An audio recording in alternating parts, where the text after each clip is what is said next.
Well, hello everybody. Welcome in. Uh, how we doing tonight? My name's Jonathan with the Well Ministries, and today we are into Proverbs Chapter 2.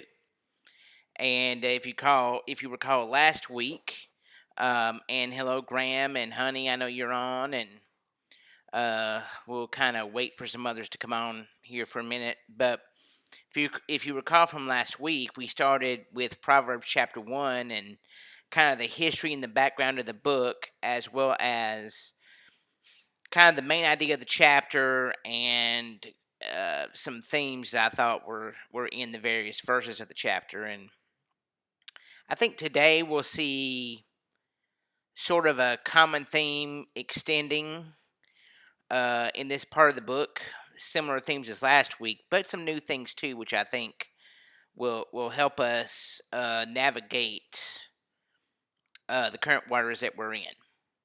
So, if you'll get your Bibles out and turn to Proverbs chapter 2. Now, let me make some announcements here up front, and I'll make them again later because I know more people will come here later. But I'm starting two new things. Well, not new things. They're new, but they're using these current broadcasts. One of them is a podcast. I know from some feedback that people may want to take what this kind of teaching on the go with them. They may want to, excuse me, they may want to, view it or listen to it at a different time at their convenience, and they can't sit for an hour right now or whatnot. So I'm making it available via podcast, and I sent a link out earlier on our platforms about how to do that, about how to subscribe to that. And because I just did it, it's not available on Apple yet, but it should be available. The channel is, but the first podcast is not. Um, so if you want to subscribe via podcast, I'll provide the link again. And if you need any help, you can always ask me about that. Second thing is, I'm also starting a newsletter or a blog. And for those of you who follow me for a long time know that I used to have a website. And I probably will have one again. But there are just some things that maybe that the Lord has given me to put in written form that's not in a video. I can go longer form, delve into some deeper subjects, or and some different topics, and even maybe bouncing off of what I teach on the videos. So if you would like to be involved in that newsletter, not involved, but if you would like to receive that newsletter, where it would come to your email whenever I do a new entry, if you'll give me your email in the comments, I will add it to our list. You can I also posted this earlier in the week, but you can click on the post I made to subscribe as well. And I'll put the link down in the comments. Uh, Hold on.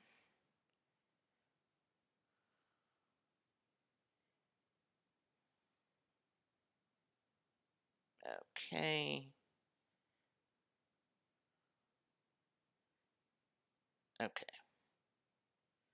Okay. So if you want to go to that website, there'll be a form to put your email address in there, and there's only one kind of introductory blog uh, there now, but I'm going to add more to the future. So you can either do that, click the link, or just give me your email, and I'll send the email. If that fails, then every time I do a new post, I'm going to put it on social media as well. So you will have an opportunity to see it in whatever form you like. Okay, so let's go into chapter 2 now. And um, we're going to start with, let me get um, my mode up here. Okay, here we go. All right, so like I said, today we're doing chapter 2. And there we go. Okay, so we're doing the Proverbs chapter 2, and we're going to start off like we did with chapter 1 with the structure of the book. And or structure of the chapter, I mean. Each chapter in Proverbs or any book has a structure, and I feel like it's important to kind of lay that out, and it will kind of lay out what we discuss as well. So, chapter 2 has 22 verses in it, and it's broken down like this. Um, Chapter 2, 1 through 5, it's a plea to pursue wisdom, just kind of in general. Um, Chapter 2, verses 6 through 11, the emphasis is that the Lord is the source of wisdom, and He is the provider of it. Or He protects us with it, I'm sorry. He protects us with wisdom. And then that's 6 through 11. And then 12 through 20 kind of lay out various types of people that God protects the wise from. And then that's 12 through 20. And then 21 through 22 talks about wisdom being an inheritance. And that leads to chapter 3, which talks more about the benefits of wisdom. You can see in this section that this is all in this part of the book, it's about pursuing wisdom, and we need to pursue wisdom. So later on in the book, the focus will be slightly different, or it'll be more specific in specific areas, but we're still in kind of the general pursue wisdom category, if you will. Okay, so let's go to our first section here, which is chapter 2, verses 1 through 5. Or sorry, we'll do the major theme first. I apologize. The major theme of Proverbs chapter 2 is that God is the source of wisdom, and He promises to protect His people who follow it, that means follow wisdom, from evil. And when I read this chapter, I kind of thought back to last week, when we talked about the history of um, Proverbs. We kind of discussed how that Proverbs is universal wisdom, because the wisdom, not yet, but we're getting there. We don't. I'm saving them, and we can make them accessible. I just have to set that up. I've not set that up yet. But anyway, going back to this. So if you look at the history of Proverbs like we did last week, we discovered that a portion of it is not Christian, or not from the biblical text, and a portion of it is from Egyptian texts. And I kind of took that to mean, or to imply, or to suggest rather, that this kind of wisdom is universal wisdom. It can be applied by believers and non believers alike. However, there are certain additional promises that you follow wisdom, but you have to follow it from the source. So there's advantages. People look all the time in this world, and they say, well, why are people who are who are ungodly, or they appear to be succeeding, they appear to be you know prospering in what the world considers prospering, and they look to be doing great, but they're spiritually not doing great. Well, this is part of why that is, I believe, because wisdom can be applied by anyone, but the recognition that God is the source of wisdom gives us additional benefits that non-believers, or people who don't recognize the source of the wisdom, they may not have those same exact things. So that's kind of the theme of this chapter, and we'll go into it here in detail now.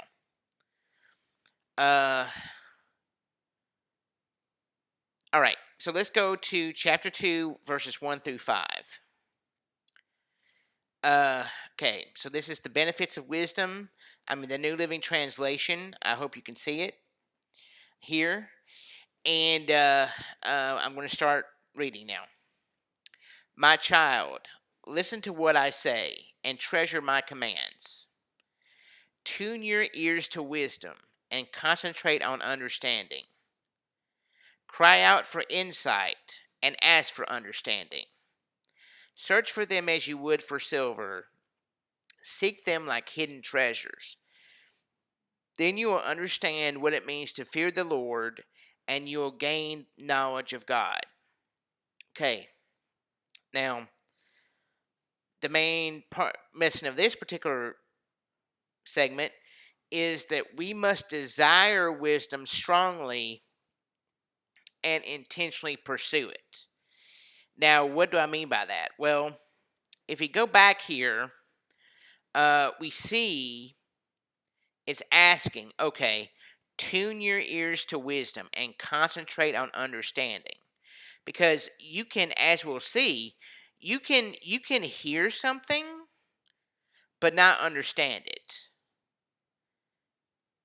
And then you can want to see, you can want to gain insight on a particular thing but not understand it as well. And that's what verses 2 and 3 are talking about. But you have to pursue. You have to notice tune. You have to tune. That's a deliberate act. Concentrating. That's a deliberate act. Crying out. That's a deliberate act. And asking is a deliberate act. So all these are deliberate acts. And I think people want to think that because we were raised a certain way or whatever our elders think is what is wise. Okay? And that's why you see, if you look at sin over time and generations, you see, and this is even in the Bible, sin goes down from generation to generation because people fought for many reasons, but one of them is people don't seek out wisdom enough separate from what they hear and what's passed down to them. So we want to be sure that we're pursuing wisdom and not just expecting it, because if we expect it and not pursue it, we really won't get it. You may be fortunate though in that if you have people that were, parents that were in the Lord and people in family that were from the Lord, yes, you will gain wisdom that way as well.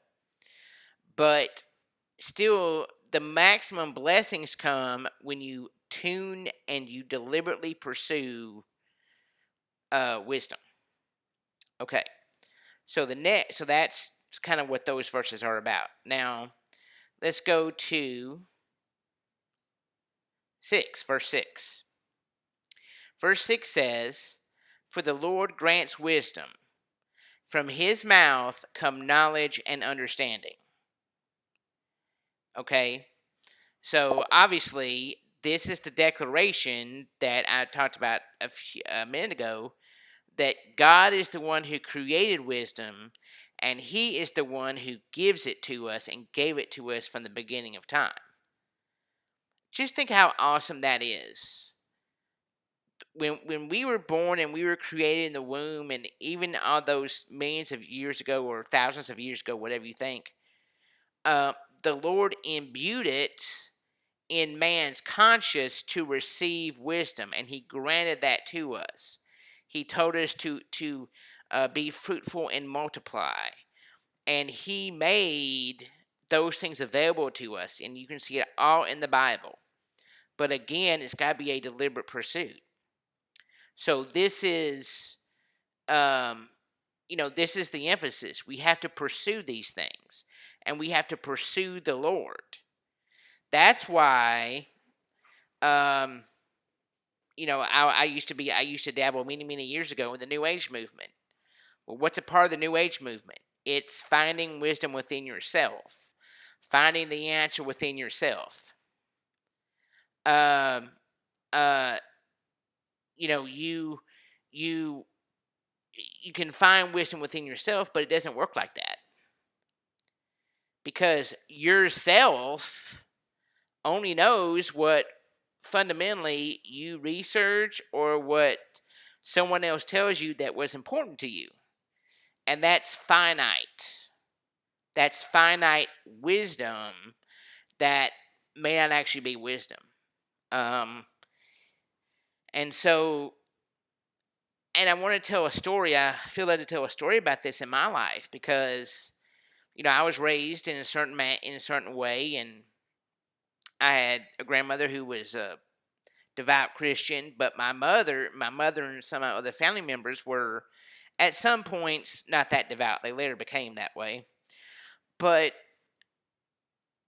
there was a time where in my life, and I think in everybody's life, but I'll just say my life, there's a time in my life where I began to question things. I began to question what I was taught and the kind of church I went to, and what they're saying this isn't matching that, and you go on a search, okay?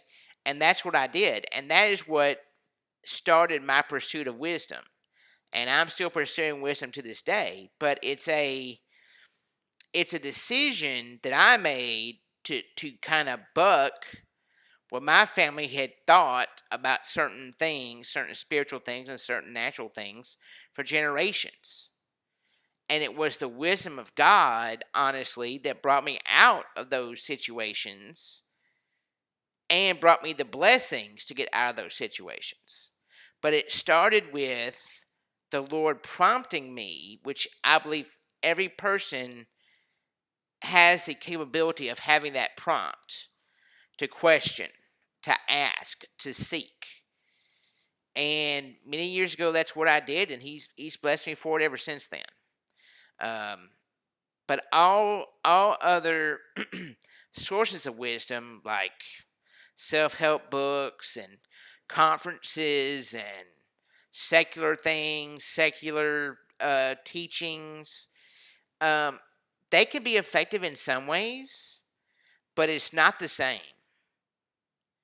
It's not the same as biblical knowledge, biblical wisdom, wisdom from God. And don't get me wrong, God can use people to do, secular methods of teaching and books and psychology and all those other kinds of things. But there's something unique about searching the creator of the universe out for this wisdom. And that can include looking at secular books. But it's where do you acknowledge the source of it? And are you pursuing the source in addition to pursuing the wisdom? If that makes sense. And by the way, if you have any questions, please ask me, and I will be more than glad to answer them in the comments. There's a delay, so I don't want to have any awkward silence. So if you want to ask a question, just please put it in the comments, and Lauren and I will attempt to answer them. Okay, so let's go to the next section. Now, this is 7 through 10. So I'm going to read that now. He grants a treasure of common sense to the honest. He is a shield to those who walk with integrity. He guards the paths of the just and protects those who are faithful to him. Then you will understand what is right, just, and fair, and you will find the right way to go. For which, okay. So let's look at this section. So the main idea of this section is God protects us when we pursue wisdom. Even when we make wrong decisions sometimes, he preserves us. And I'll go ahead and read verse 10 because I don't think I did yet. For wisdom will enter your heart and knowledge will fill you with joy. Now, if we look for this, the first thing that kind of sticks out in this translation is a treasure of common sense to the honest. So, wisdom, you could look at common sense as wisdom. I found that a funny word choice there for this translation. But you notice also he is a shield to those who walk with integrity, and he guards the paths of the just and protects those who are faithful to him. So you see these defensive terms here. He's a shield. Well, what does that mean? It's a protection. So when we walk with integrity and we do what is right, he will correct us and help us and protect us even when we make wrong decisions. And that is a reassurance that we can have if we are pursuing wisdom as a lifestyle. Because the thing is this, I've lived, I'm sure everyone watching, has made some unwise decisions throughout life. And for a long time, I guess you could say, I kind of bounced back and forth between wise, unwise, wise, unwise, wise, unwise, because of how I was raised and all that other kind of stuff. Well, and just poor decisions on my half. But when I started to pursue the God of wisdom and ask him for that, wisdom became a lifestyle for me. And when wisdom becomes a lifestyle for us, the Lord will guard us from bad decisions that we make, because even when we pursue wisdom, we can still make bad choices. Even when we think we're doing what God's will is, even if we think that we're doing just right, we can make the wrong decisions, but God has our back. Not to say we won't experience consequences of bad decisions that are made, but ultimately he protects us. The prime story in my life when it comes to this is when I was in college and I graduated and started to be in graduate school. I fell in with some really bad people. Well, they weren't really bad people, but they were bad people, and people I shouldn't have been associating with. And I had not left the Lord or really left Christianity, but I was, let's just say, experimenting with certain things as people in college tend to do. And so, the Lord kind of let me do my thing, but he protected me. That there was a time that uh, I won't go into the details, but there were times where I could have been arrested, or I could have been, met the wrong people, and people could have stolen money from me. I mean, you can go on and on. But during that entire path, and it's not like I was talking to, it wasn't like I had a prayer life then, or right then, or whatnot. But the Lord always found a way to protect me from the worst of it. So, a friend would tell me, don't go, and I would listen to them, and he would prevail upon me, and I wouldn't go, and my butt was saved. Or, you know, um, oh, sorry. Um, so this, uh, so even in the worst time of going your own way, when in your heart you're trying to pursue God, he will protect you. And this is what I believe this is talking about. Because he guarded my path. He guarded, he let me move off it slightly, but he would always, like a gentle father would, return me to the path. And that's what he does. That's what the Lord does. And, you will understand what is right, just, and fair. You will know what is right, and you'll find the right way.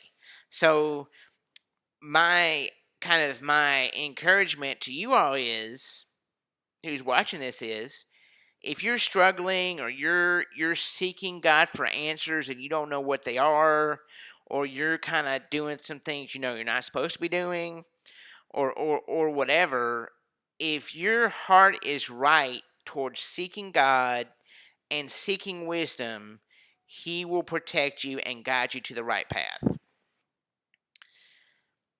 Okay, so let's go to the next section.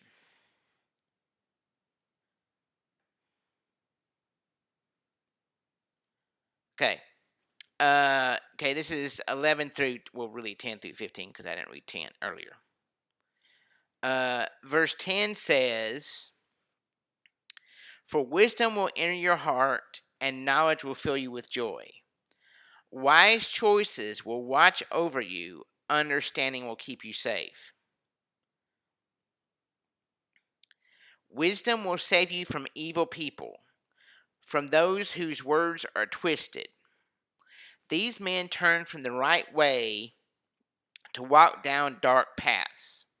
They take pleasure in doing wrong, and they enjoy the twisted ways of evil. Their actions are crooked, and their ways are wrong." So, the main theme of this particular passage is that God will protect us from deception and fraud if we pursue wisdom. And I found this pretty interesting because I looked up, I did some research on the Hebrew here, and this is all in Hebrew, by the way. The original was Hebrew, not Greek. If I may have said that last week, but I looked up some of the Hebrew words for the evil people, um, and twisted ways of evil, and kind of the definition of evil here, and crooked, and this means fraudulent people or people with hidden intentions, people out to deceive you, people out to lie to you. They'll be kind to you on their face, and they'll turn on you. Um, this is the first group of people that the Lord will save with wisdom. In other words, if, and again, this is a blessing of pursuing wisdom because we don't know when people are lying to us. We don't know when people are deceiving us. And I've seen this work in my life in different ways than you would think. So yes, he can protect you from getting involved with certain people, but he also protects you from the damage that people can do. Because I've been with some fraudulent people in ministry and otherwise. And God has on more than one occasion with them either taken me out of there or uh, moved me away or any number of things that offer me protection from the people who are trying to uh, manipulate me or whatever they were doing. God always found a way to deliver me out of that, even if I didn't listen to even if I didn't listen to the still small voice that he was telling me to get out from under them. So, and it's like a guardrail. It's a guardrail. Um, and the Lord will protect you if you pursue wisdom from these kinds of people. And keep in mind, He's the ultimate source of knowledge, and He knows all men's hearts, and we don't. So this is the first advantage that He lays out in this chapter. If you pursue wisdom.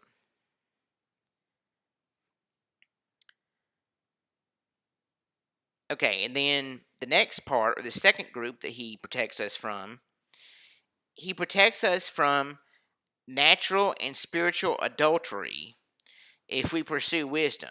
And this is kind of what I see in the Old Testament a lot as kind of a double meaning or multiple meaning technique in the scripture. So let's read it. Wisdom will save you from the immoral woman, from the seductive words of the promiscuous woman. She has abandoned her husband and ignores the covenant she made before God. Entering her house leads to death. It is the road to the grave. The man who visits her is doomed. He will never reach the path of life. So here we see kind of a similitude, or you see a technique here when it talks about the immoral woman. Now, does it literally mean an immoral woman? Adultery? Fornication? Yes, it does. Uh, the promiscuous woman? Yes, it's talking about adultery, sexual sin, those kind of things, and and cheating on your spouse. I mean, it's wisdom. When you cheat on your spouse, or you're out being promiscuous. Most people know that's wrong. They know it's not smart to have an affair. That's wisdom. But most people don't listen to wisdom. But if you listen to wisdom, seek it out and heed it, it will protect you from this kind of sexual sin. But I believe it means more than that.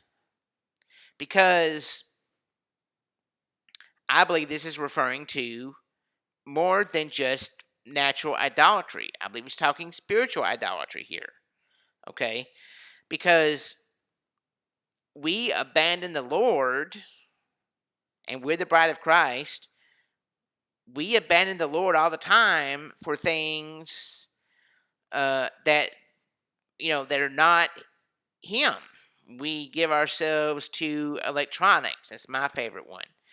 We give ourselves to sports. We give ourselves to politics. We give ourselves to just whatever desire that we have. We give ourselves to being, as a famous celebrity did like yesterday, we give ourselves to not having a sexual identity because we can't figure out who we're attracted to.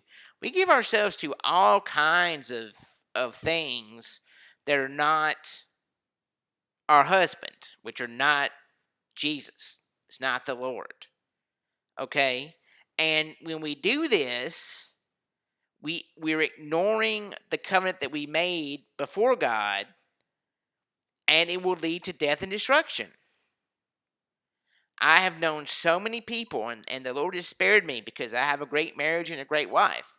But I've known many relationships and many people who have been very hurt by either their actions or their spouse's actions. And, entire families I've known have been broken apart by that kind of behavior. And it's more than just the physical, it's the abandoning the commitments and the promises and the wisdom of God. And it will only lead to death and destruction because, we want to pursue our lusts and passions and desires. Like in my case, I'll just be transparent. I love technology. It's my job. I'm a tech guy. But when I'm feeling down or depressed or whatever for whatever reason, I will instead of turning to God, I'll turn to my iPad. And I know Lauren's got to be laughing at this, just me talking about it. But I will sit there, or I've been known to sit in my iPad for hours at a time playing games on it. Not that there's anything wrong with that on a surface level, but for me, I'm I can tend to replace seeking God as to why I'm feeling bad for technology. You can replace it is so easy in our lives to replace it's so easy in our lives to replace God with something else. And if you read the Old Testament, the Israelites did this all the time. They made golden calves, they built high places, they did, all kinds of things because they weren't patient enough and they didn't believe they could be close enough to the Lord. So that's what this section is all about. And the important thing to take away is if you pursue that path, you will be doomed. You back in those days you might have been killed, but in this day you aren't necessarily killed, but your life is significantly and severely affected. So one thing I like to counsel people is, because you can convince yourself that you're real spiritual. You can convince yourself that you're following in the ways of God, and you can convince yourself that you're real close to the Lord. And you can be that. But I ask people sometimes, well, look at your natural life. Look at your relationships. Look at what you're giving your time and attention to. If your life around you is death and destruction, then you need to look for wisdom, because you're not following it. You're following something else. And that's a hard message to hear sometimes, because our flesh doesn't want to change. It wants to blame. It wants to, blame shift to other people. And yes, other people can hurt us. I'm not saying that, but we have to be able to take stock of the immoral women in our lives, to use this section. We have to examine ourselves to see where we are truly at.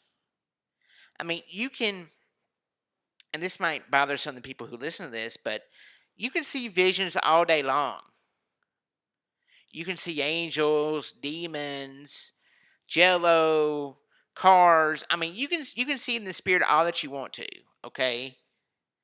But if your natural life is destruction and death, then you need to re-examine yourself and where you're at. And the great thing about that is the Lord gives us plenty of opportunities, and there's no condemnation. But just as we talked about in the first chapter, or it talks about in the first chapter, wisdom is shouting in the street. When our life is destructive, wisdom shouts and says, "Hey, look at your life! Look at your life! Look at your life! Don't look at your visions of angels and lions and kingly thrones. Look at your circumstances. Something's not right here." And these are the kinds of things that this section is talking about. So now let's go to the final section. The final section, which is 21 through 22, is kind of like a benediction or a ending part. Or 20 through 22, sorry. So follow the steps of the good and stay on the paths of the righteous. For only the godly will live in the land, and those with integrity will remain in it. But the wicked will be removed from the land, and the treacherous will be uprooted. And I didn't write this, but I didn't put this on the slide, but this is another double reference. It's referring to, and a prophecy too, I believe, where it's referring to Israel, but it also refers to us. Kind of what I just said. Only the godly will truly prosper, living in the land. They're talking about the promised land. So I consider that prosperity. So the godly will live in their prospered land. And you have to have integrity to stay there in your promised land. But the wicked will be removed and the treacherous uprooted. So if you're, and in this terminology, based on what we've been talking about, it's not even necessarily that you're deliberately wicked. Yes, that's true for the wicked and the treacherous. However, if you succumb to the immoral woman, if you succumb to spiritual adultery, you're doomed. You will not live in the land. if you don't have the integrity, you won't live in the land. And you'll be removed from the land. And so, and the land is prosperity, when not just financial, but also relationships, your life, your natural life. Again, I'll just repeat this: if all of your relationships are constantly struggling, and there's not a light there, if you are seeking wisdom, the Lord is gracious enough to give you a light. There were many years there when I was growing up, and of course, when you're small, you can't really pursue wisdom as much. But when I was a teenager, I knew I knew I could pursue wisdom, and when I was pursuing wisdom, even though there were all kinds of bad relationships around me, I was I was always pointed towards the light. I stayed on the path of the righteous, and I lived in the land even though I wasn't living in the land. What I mean by that is, even though I was living I was in a bad situation in certain ways, God kept me through it. I was prosperous. I moved on. My relationships were pretty good.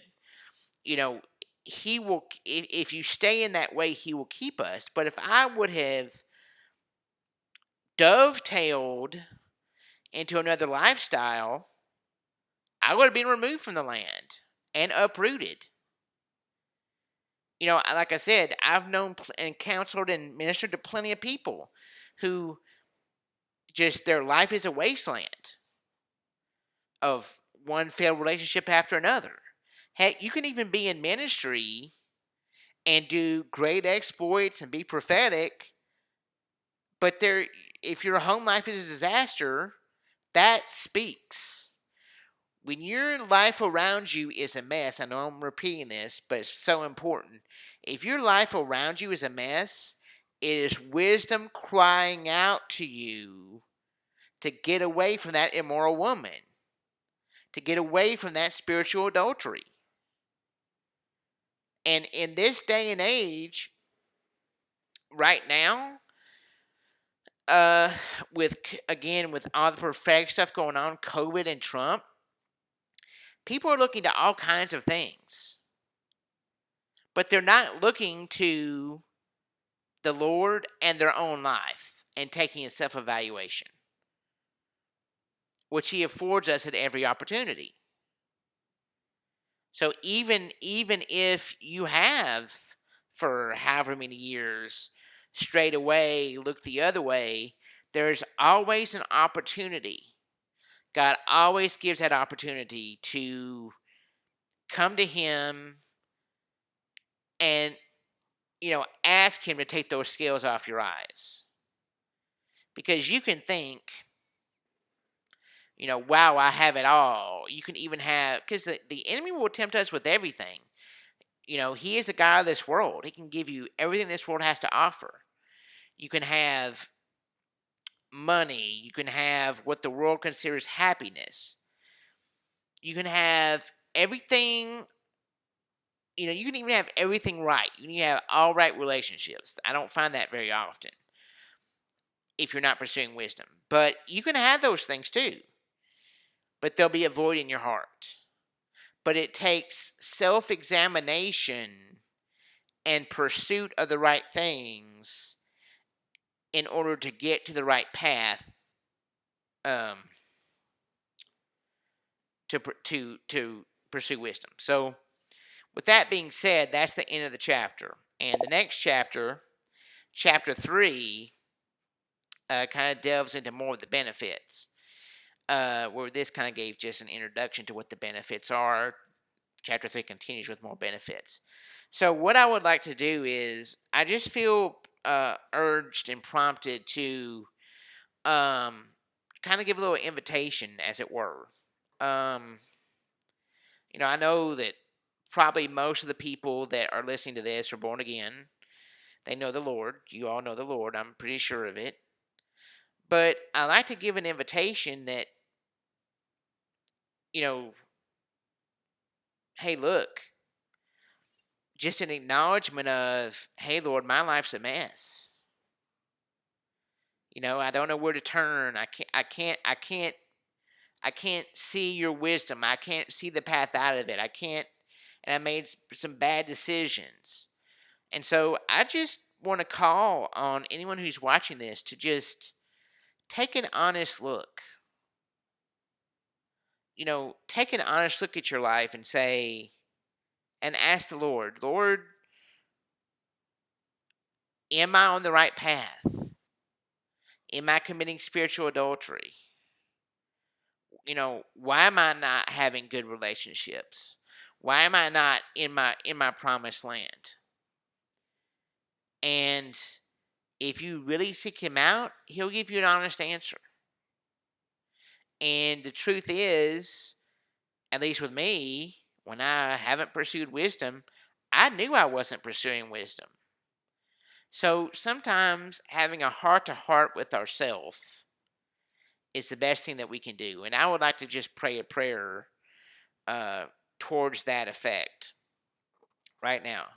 So, Lord, I just pray for all the people who watch this broadcast or listen to it. Lord, I thank you for each and every one of them. And I just pray, Lord, that if this kind of piques their heart and that Lord, you would help them to have, as my parents would like to say, a come to Jesus talk, but a real come to Jesus talk. Lord, I pray that you would help them see if they're pursuing wisdom, if they're pursuing you. Help them see if they're pursuing the world, if they're having adultery, spiritual or natural adultery.